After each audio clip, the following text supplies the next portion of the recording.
Hi guys, welcome back to my channel.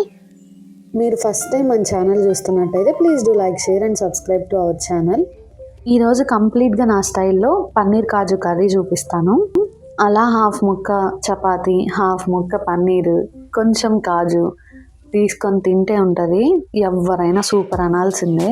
Seriously must try recipe. ఇది చాలా ఈజీగా అయిపోతుంది.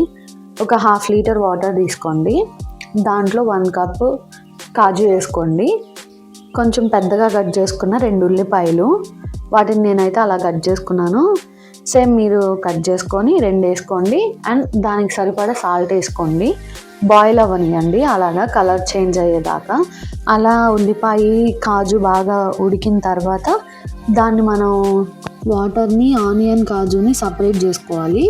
అలాగే తీసేసుకొని జార్లో వేసేసుకొని మిక్సీ పట్టేయండి.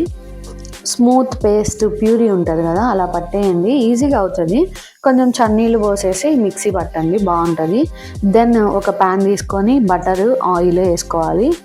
ఆయిల్ దీనికి ఎక్కువ పడుతుంది. మనం రోటీ కర్రీస్ ఏది చేసుకున్నా కూడా ఆయిల్ కొంచెం ఎక్కువ ఉంటేనే బాగుంటుంది.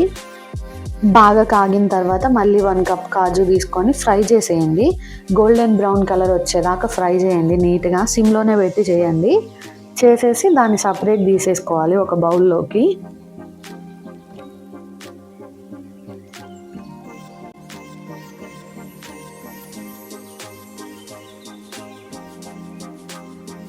ఈలోపు పన్నీర్ని ఒక మీడియం సైజ్ క్యూబ్స్ లాగా కట్ చేసి ఉంచుకోవాలి. కట్ చేసుకొని దాన్ని కూడా ఇలా గోల్డెన్ బ్రౌన్ వచ్చేదాకా ఫ్రై చేసుకోవాలి మనము ఆయిల్లో. ఆ ప్రాసెస్ కూడా చూపించాను, చూసేయండి. ఇది కుకింగ్ రాని వాళ్ళు కూడా ఈజీగా చేసుకునేలా చూపించాను. ఈ పన్నీర్ వేసుకుంటాం కదా, దాని ప్లేస్లో మనం మష్రూమ్ కూడా యాడ్ చేసుకోవచ్చు, బాగుంటుంది. నేను అదేలా చేయాలో కూడా మళ్ళీ సపరేట్ వీడియో చేసి మీకు చూపిస్తాను. చాలా అంటే చాలా క్విక్గా అయిపోతుంది. ఆయిల్ కాగి ఉంటుంది కదా, సో పన్నీర్ స్లోగా పెట్టుకోండి.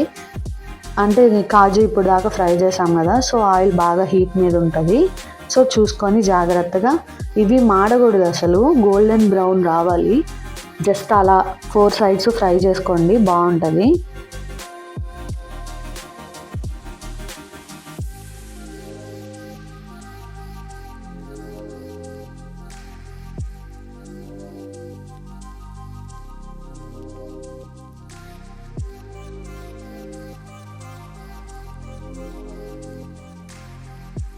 ఫోర్ సైడ్స్ నీట్గా ఫ్రై చేసుకున్న తర్వాత వీటిని కూడా డివైడ్ చేసుకోవాలి మనము. ఒక టిష్యూ వేసేసి, ఒక స్టీల్ ప్లేట్లో టిష్యూ వేసేసి దాని మీదకి తీసేసుకోండి. ఆయిల్ ఏదన్నా ఉన్నా కూడా పీల్చేస్తుంది. డెఫినెట్గా మాడనివ్వకండి. అదిగోండి గోల్డ్ కలర్ రావాలి. మాడిపోతే ఏంటంటే పీస్ గట్టిగా ఉంటుంది. ఇట్లా స్మూత్గా కొంచెం ఫ్రై అయితే ఏంటంటే మనం గ్రేవీలో వేసినప్పుడు కూడా ఆ టెక్స్చర్ బాగుంటుంది స్మూత్గా. డెఫినెట్గా కాజు, పన్నీరు ఫ్రై చేసుకోండి. ఫ్రై చేసి పక్కన పెట్టేసుకోండి. దెన్ మసాలా దినుసులు వేసుకోండి. దాంట్లో నేనైతే మిరియాలు, లవంగాలు వేయలేదు. సో నాకెందుకో నచ్చవు, అవి పంటి కింద పడతాయి. అంటే గ్రేవీ కర్రీ మనం ఇంట్రెస్ట్గా ఎక్కువ తింటాం కదా, సో ఈ గ్యాప్లో అవి దూరేసి మనకి ఇరిటేషన్ తెప్పించి అది తినే ఇంట్రెస్ట్ కూడా పోతుంది. సో అందుకని నేనైతే అవి అవాయిడ్ చేస్తాను. మీకు నచ్చితే కనుక మీరు వేసుకోండి. ఇలా పచ్చిమిర్చి, ఉల్లిపాయ, ఉప్పు వేసేసుకొని ఫ్రై చేసుకోండి. మళ్ళీ ఆనియన్స్ 1 కానీ 2 కానీ, అంటే పెద్దదైతే 1 చాలు, చిన్నవైతే 2 వేసుకోండి. పచ్చిమిర్చి ఒక 3 వేసుకోండి, సరిపోతుంది. ఇవి కూడా మంచిగా ఫ్రై అవ్వాలి. ఎలా అంటే కొంచెం కలర్ షేడ్ అవ్వాలి. చూపిస్తున్నాను కదా, కొంచెం గోల్డ్ కలర్ వచ్చింది. గోల్డ్ కలర్ వచ్చిన తర్వాత ఒకసారి కలిపేసుకొని అల్లం వెల్లుల్లి పేస్ట్ 2 టేబుల్ స్పూన్స్ వేసుకోండి, బాగుంటుంది. ఎందుకంటే మనం పేస్ట్లో కూడా మసాలాలు ఏమి వేయలేదు, ఓన్లీ మనం ఇక్కడ యాడ్ చేసిన మసాలాలే యాడ్ అవుతాయి. సో మీరు ఏదైనా స్పైసీగా తగ్గించుకోవాలనుకున్నా ఈ టైంలోనే చేసుకోవాలి. ఒకవేళ ఎక్కువ స్పైసీ కావాలనుకున్నా ఇప్పుడే చేసుకోవాలి. బాగా ఫ్రై అవ్వనియండి, పచ్చివాసన పోయేదాకా ఫ్రై చేసుకోండి. అప్పుడే మనకి ఫ్లేవర్ బాగుంటుంది.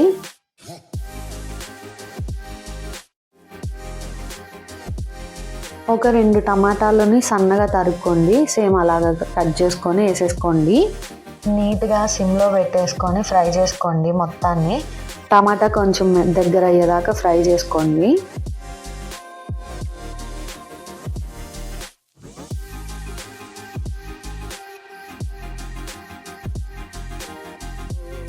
ఈలోపు మనకు ఆనియన్ కాజు చల్లారిపోయి ఉంటుంది, దాన్ని మిక్సీ పట్టేసుకొని యాడ్ చేసేసుకోండి.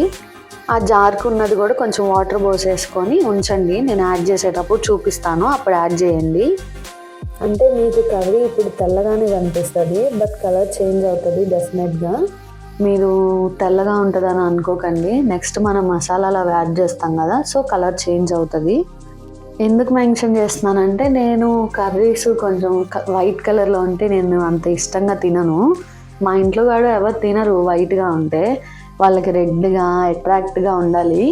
సో అందుకని మీలా ఎవరన్నా ఉంటారు కదా, అందుకని చెప్తున్నాను. అదేమీ తెల్లగా ఉండదు, కలర్ చేంజ్ అవుతుందని. కొంచెం ఆ పేస్ట్ని ఫ్రై చేసిన తర్వాత వాటర్ పోసేసుకోండి. ఇందాక మనం ఆనియన్ కాజు ఫ్రై చేసాం కదా, ఆ వాటర్ కూడా యాడ్ చేసేసుకోండి, మిగిలిన వాటరు. బాగా కలిపేసుకోండి, వాటర్ కర్రీ మొత్తం మిక్స్ అయ్యేలాగా నీట్గా. కొద్దిగా టైం టేకింగే, బట్ టేస్ట్ మాత్రం చాలా బాగుంటుంది. రైస్లోకి బాగోదు, బటర్ నాన్, రోటీస్, చపాతీ వీటిలోకి బాగుంటుంది. డెఫినెట్గా మీరందరూ ట్రై చేసి కామెంట్ చేయండి.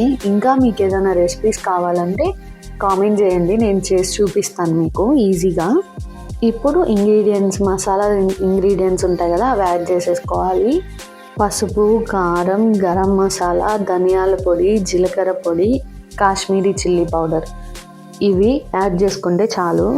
కరెక్ట్గా 6 ఇంగ్రీడియంట్స్ ఇవి యాడ్ చేసేసుకొని మనకి సాల్ట్ సరిపోద్దో లేదో మనకు అర్థమవుతుంది కదా. ఎందుకంటే ఆ పేస్ట్ ఉడికించేటప్పుడు, అదే ఆనియన్ కాజు ఉడికించేటప్పుడు కూడా కొంచెం సాల్ట్ వేసుకున్నాం కదా, సో చూసుకొని వేసుకోండి సాల్ట్.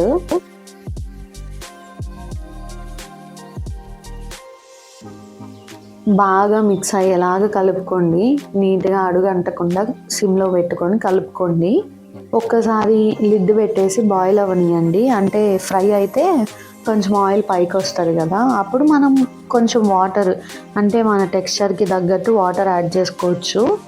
ఎందుకంటే మళ్ళీ పన్నీరు కాజు యాడ్ చేస్తాం కదా, ఒక 5 minutes బాయిల్ అయితే ఫ్లేవర్ పన్నీర్కి వస్తుంది. సో అందుకని కొంచెం వాటర్ యాడ్ చేసుకోండి.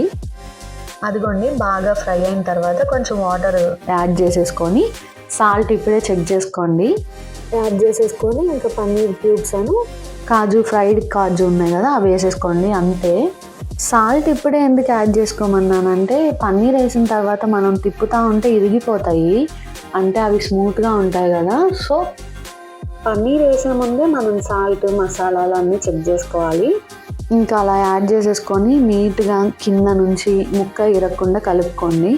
లేదంటే ఇలాంటి గరిట్లు అయితే ఇరిగిపోతాయి కాబట్టి స్పాచులాస్ ఉంటాయి కదా, స్పాచులా ఒకటి తీసుకొని నీట్గా ఎడ్జెస్ ఇదంతా చూసుకోండి.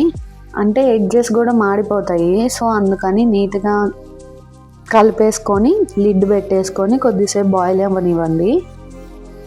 అంటే కొంచెం ఎక్కువసేపు బాయిల్ అవ్వనివ్వండి. ఎక్కువసేపు అంటే కొంచెం వాటర్ ఇంకిపోయేదాకా, ఎందుకంటే పన్నీర్ కాజుకి ఆ ఫ్లేవర్ రావటం కోసము.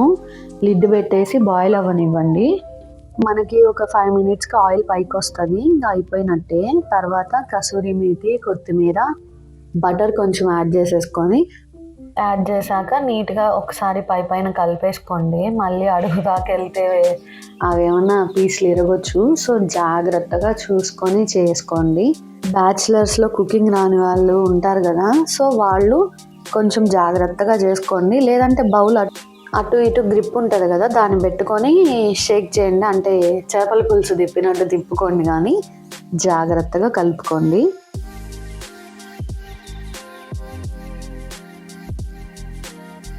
నీట్గా కలిపేసుకున్నాక ఇంకా లిడ్ పెట్టేసి కొద్దిసేపు ఉడకనివ్వండి. ఆయిల్ పైకి వస్తుంది, అర్థమైపోతుంది మనకి కర్రీ అయిపోయినట్టు. అదిగోండి, మీకు ఇప్పుడు అర్థమైపోతుంది అయిపోయినట్టే. ఇంకా మీరు దింపేసుకొని సర్వ్ చేసుకోండి. మీకు కనుక నా కుకింగ్ నచ్చితే please do like, share and subscribe to our channel. Thank you guys.